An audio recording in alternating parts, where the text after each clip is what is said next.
প্রথম অ্যাংলো-মহীশূর যুদ্ধ ছিল একটি গুরুত্বপূর্ণ দ্বন্দ্ব যা 18 শতকের শেষের দিকে ব্রিটিশ ইস্ট ইন্ডিয়া কোম্পানি এবং হায়দার আলীর নেতৃত্বে দক্ষিণ ভারতের একটি শক্তিশালী রাজ্য মহীশূর রাজ্যের মধ্যে উদ্ভূত হয়েছিল। এই যুদ্ধটি ব্রিটিশ এবং মহীশূরের মধ্যে একটি ধারাবাহিক সংঘর্ষের সূচনা করে এবং এই অঞ্চলের ইতিহাসের জন্য সুদূরপ্রসারী প্রভাব ফেলে। এই প্রবন্ধে আমরা এই গুরুত্বপূর্ণ ঐতিহাসিক ঘটনার একটি বিস্তৃত বোঝার প্রস্তাব দিয়ে পটভূমি, প্রধান যুদ্ধ, মূল ব্যক্তিত্ব এবং এই যুদ্ধের ফলাফলের মধ্যে অনুসন্ধান করব। পটভূমি। প্রথম অ্যাংলো-মহীশূর যুদ্ধের তাৎপর্য বোঝার জন্য প্রথমে ঐতিহাসিক প্রেক্ষাপট বুঝতে হবে। 18 শতকের মাঝামাঝি সময়ে ব্রিটিশ ইস্ট ইন্ডিয়া কোম্পানি ভারতে বিশেষ করে উপকূলীয় অঞ্চলে একটি উল্লেখযোগ্য উপস্থিতি প্রতিষ্ঠা করেছিল। যাই হোক, এর সম্প্রসারণবাদী উচ্চাকাঙ্ক্ষার কোনো সীমা ছিল না। এদিকে দক্ষিণে হায়দার আলীর দক্ষ নেতৃত্বে মহীশূর রাজ্য ক্ষমতা ও প্রভাবে বৃদ্ধি পেতে থাকে। হায়দার আলী একজন উচ্চাভিলাষী সামরিক কমান্ডার 1761 সালে মহীশূরের ডি ফ্যাক্টো শাসক হিসাবে আবির্ভূত হন ও দেয়া রাজবংশ থেকে ক্ষমতা দখল করে। তিনি একজন শক্তিশালী নেতা এবং সামরিক কৌশলবিদ হিসেবে প্রমাণিত হন এবং তার শাসনের অধীনে মহীশূর তার অঞ্চলগুলিকে প্রসারিত করে, যা দক্ষিণ ভারতে ব্রিটিশ স্বার্থের প্রতি সরাসরি চ্যালেঞ্জ তৈরি করে। প্রধান যুদ্ধ। প্রথম অ্যাংলো-মহীশূর যুদ্ধে বেশ কয়েকটি উল্লেখযোগ্য যুদ্ধের বৈশিষ্ট্য ছিল, প্রতিটি তার অনন্য পরিস্থিতি এবং ফলাফল দ্বারা চিহ্নিত করা হয়েছে। 1. মাদ্রাজের যুদ্ধ। 1767 সালে মাদ্রাজ অবরোধের মধ্য দিয়ে এই সংঘাত তীব্রভাবে শুরু হয়। হায়দার আলীর বাহিনী ফরাসি সৈন্যদের সাথে নিয়ে ব্রিটিশ নিয়ন্ত্রিত শহর মাদ্রাজের উপর আক্রমণ শুরু করে। ব্রিটিশরা প্রাথমিকভাবে বিপর্যয়ের সম্মুখীন হলেও শহরটি ধরে রাখতে সক্ষম হয়। এটি দুই শক্তির মধ্যে শত্রুতা সূত্রপাত চিহ্নিত করে। 2. চেংনামের যুদ্ধ। এই যুদ্ধে হায়দার আলী চেংনামের কাছে কর্নেল জোসেফ স্মিথের নেতৃত্বে ব্রিটিশ বাহিনীকে পরাজিত করেন। ব্রিটিশদের ব্যাপক ক্ষয়ক্ষতি হয় এবং এই বিজয় হায়দার আলীর আত্মবিশ্বাসকে শক্তিশালী করে। 3. তিরুভান্নামালাইয়ের যুদ্ধ।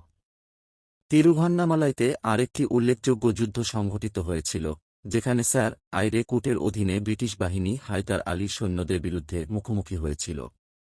কুট হায়দার আলীর আক্রমণ প্রতিহত করতে সক্ষম হন, যা সাময়িকভাবে মহীশূরের অগ্রযাত্রাকে থামিয়ে দেয়। এই সমস্ত যুদ্ধ জুড়ে হায়দার আলী তার সামরিক দক্ষতা এবং কৌশলগত দক্ষতা প্রদর্শন করেছিলেন।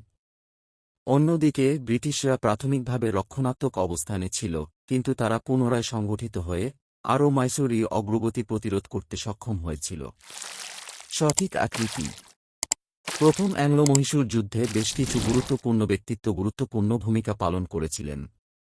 1. হায়দার আলী। মহীশূরের শাসক হায়দার আলী এই সংঘর্ষের কেন্দ্রীয় ব্যক্তিত্ব ছিলেন।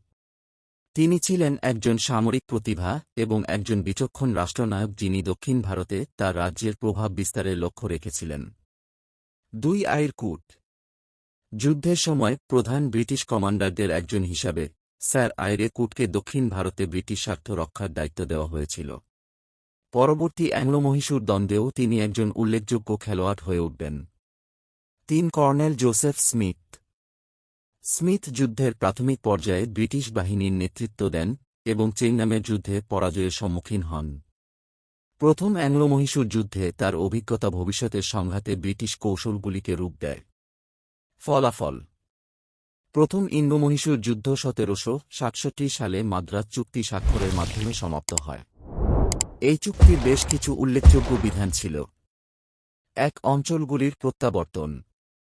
চুক্তির প্রাথমিক লক্ষ্য ছিল আঞ্চলিক স্থিতি পুনরুদ্ধার করা। উভয় পক্ষ একে অপরের দখলকৃত অঞ্চলগুলি ফিরিয়ে দিতে সম্মত হয়েছিল। সারমর্মে এটি ছিল একটি স্থিতাবস্থা পূর্ববর্তী বেলাম চুক্তি। 2. পারস্পরিক সহায়তা। চুক্তিতে বহিরাগত হুমকির ক্ষেত্রে পারস্পরিক সহায়তার একটি বিধান অন্তর্ভুক্ত ছিল, যা অঞ্চলের জটিল ভূরাজনীতিকে প্রতিফলিত করে।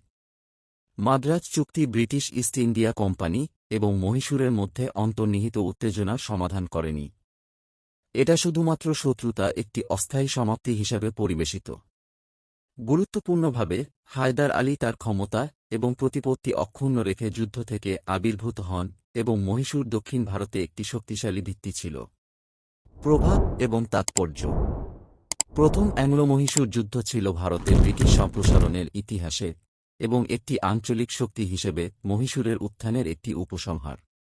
প্রথম অ্যাংলো-মহীশূর যুদ্ধ ছিল ভারতের ইতিহাসে একটি সংকটপূর্ণ পর্ব, যা এই অঞ্চলে শক্তি ও প্রভাবের গতিশীলতাকে রূপ দেয়। এর পরিণতি পরবর্তী সংঘর্ষের মাধ্যমে প্রতিফলিত হয়, শেষ পর্যন্ত দক্ষিণ ভারতের ইতিহাসের গতিপথ পরিবর্তন করে। এই যুদ্ধটি ব্রিটিশ ইস্ট ইন্ডিয়া কোম্পানি এবং মহীশূরের মধ্যে দীর্ঘস্থায়ী সংগ্রামের সূচনা করে, এটিকে ভারতীয় ইতিহাসের ইতিহাসে একটি গুরুত্বপূর্ণ অধ্যায়ে পরিণত করে।